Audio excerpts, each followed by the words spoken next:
कक्षा 9 विषय भौतिक विज्ञान अध्याय 3 गुरुत्वाकर्षण। गुरुत्वाकर्षण को हम पहले वीडियो में पढ़ चुके हैं। आज हम उसके शेष भागों का अध्ययन करेंगे। प्रणोद क्या है? किसी वस्तु पर उसकी सतह के लंबवत दिशा में लगाया गया बल प्रणोद कहलाता है। दाब, प्रेशर। दाब बल अर्थात धक्के द्वारा उत्पन्न प्रभाव है जो कि वस्तु के क्षेत्रफल पर कार्य करता है। अतः एकांक क्षेत्रफल पर कार्य करने वाला बल अर्थात धक्का दाब कहलाता है। यह अदिश राशि है।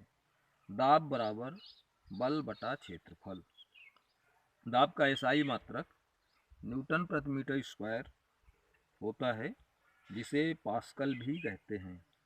दाब के मात्रकों में संबंध: 1 न्यूटन प्रति मीटर स्क्वायर बराबर 1 पास्कल। 1 बार बराबर 10⁵ न्यूटन प्रति मीटर स्क्वायर। 1 मिली बार बराबर 10⁻³ बार बराबर 10⁻² न्यूटन प्रति मीटर स्क्वायर। आइए हम आपको बताएं कि पास्कल किसे कहते हैं। जब 1 मीटर स्क्वायर क्षेत्रफल की सतह पर 1 न्यूटन का बल कार्य करता है तो सतह पर कार्य करने वाला दाब 1 पास्कल कहलाता है। आइए हम आपको बताएं कि दाब किन किन बातों पर निर्भर करता है। किसी भी सतह पर कार्य करने वाला दाब सतह के क्षेत्रफल के व्युत्क्रमानुपाती और उस पर लगने वाले बल के अनुक्रमानुपाती होता है। द्रव का दाब, प्रेशर ऑफ लिक्विड। एकांक क्षेत्रफल पर लंबवत द्रव द्वारा लगाया गया बल द्रव का दाब कहलाता है, अर्थात द्रव का दाब बराबर बल बटा क्षेत्रफल। यह एक अदिश राशि है। आइए हम इसे एक क्रियाकलाप द्वारा समझते हैं। यह दर्शाना कि द्रव बाहर की दिशा में बराबर दाब लगाता है। यहाँ पर एक डिब्बे में द्रव भरा हुआ है।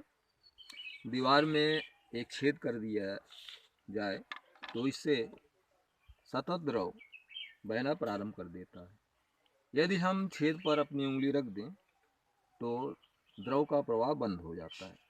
इस प्रक्रिया में उंगली पर एक वायु बल महसूस कर सकते हैं। इससे सिद्ध होता है कि द्रव एक दाब लगाता है। सतह के एकांक क्षेत्रफल पर द्रव द्वारा लंबवत लगाया गया बल द्रव का दाब कहलाता है। द्रव के दाब के संबंध में पास्कल, फ्रेंच वैज्ञानिक पास्कल ने एक नियम दिया। आइए हम समझते हैं कि पास्कल का नियम क्या है। Pascal's law. फ्रेंच वैज्ञानिक पास्कल ने द्रव में दाब के प्रवाह का अध्ययन किया। इसके अनुसार एक घिरे हुए द्रव में किसी भी भाग पर लगाया गया दाब सभी दिशाओं में बिना ऊर्जा क्षय के संचरित हो जाता है या फैल जाता है। उत्प्लावक बल या उछाल बल। किसी द्रव में पूर्णतः अथवा आंशिक तौर पर डूबी किसी वस्तु पर ऊपर की ओर लगने वाले बल को उत्प्लावक बल या उछाल बल कहते हैं। आइए हम इसे कुछ क्रियाकलाप द्वारा समझते हैं। प्रदर्शित करना कि द्रव उसमें डुबाई गई वस्तु पर ऊपर की ओर बल लगाता है। एक खाली प्लास्टिक की बोतल लेते हैं। बोतल का मुख हवा प्रतिरोधक से बंद कर देते हैं। इसे पानी से भरी बाल्टी में रखते हैं। हम देखेंगे कि बोतल तैरना प्रारंभ कर देगी। अब बोतल को नीचे की ओर दबाने पर हम पाते हैं कि हमें ऊपर की ओर धक्का लगता है, जो यह दर्शाता है कि पानी बोतल पर ऊपर की ओर बल लगाता है। इसी प्रकार से हम क्रियाकलाप कर सकते हैं। उत्प्लावक बल डुबाई गई वस्तु के क्षेत्रफल के अनुक्रमानुपाती होता है, अर्थात बड़े क्षेत्रफल वाली सतह पर अधिक उत्प्लावक बल या उत्प्लावन बल कार्य करता है।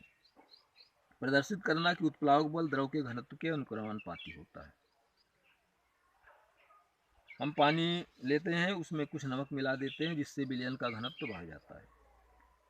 अब यदि लकड़ी के बॉक्स को उसमें डुबाया जाए और उसे छोड़ दिया जाए तो हम देखते हैं कि विलयन में पानी की अपेक्षा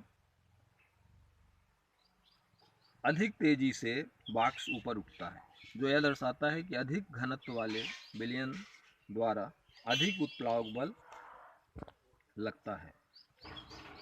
जिसके आधार पर यह निष्कर्ष निकलता है कि जब किसी वस्तु को द्रव में डुबाया जाता है तो द्रव उस पर ऊपर की ओर बल लगाता है, जिसे उत्प्लावक बल कहते हैं। वस्तु की सतह का क्षेत्रफल जितना अधिक होगा उतना ही अधिक उत्प्लावक बल होगा। अधिक घनत्व वाले द्रव में उत्प्लावक बल अधिक होता है। आइए हम आपको दाब का दैनिक जीवन में कुछ उपयोग बताते हैं। तेज नुकीला चाकू पुराने चाकू या गोंड चाकू की तुलना में अधिक काटता है। हम जानते हैं कि दाब बराबर बल बटा क्षेत्रफल। नुकीले चाकू के धार का क्षेत्रफल पुराने या कुंद चाकू की अपेक्षा कम होता है। यदि दोनों चाकुओं पर समान बल लगाया जाए तो तेज धार वाला चाकू का दाब अधिक होता है। इसलिए तेज नुकीला चाकू पुराने चाकू या गोंड चाकू की तुलना में अधिक काटता है। एक उदाहरण हम लेते हैं। रेलवे ट्रक को बड़ी आकार की लकड़ी या लोहे के स्लीपर पर रखते हैं। ऐसा क्यों होता है? ऐसा इसलिए होता है कि स्लीपर का प्रयोग करने से रेलगाड़ी का भार बड़े क्षेत्रफल में फैल जाता है, जिससे रेल द्वारा लगाया गया दाब घट जाता है। आज बस इतना ही। इसके शेष भाग को हम अगली वीडियो में पढ़ाएंगे। धन्यवाद।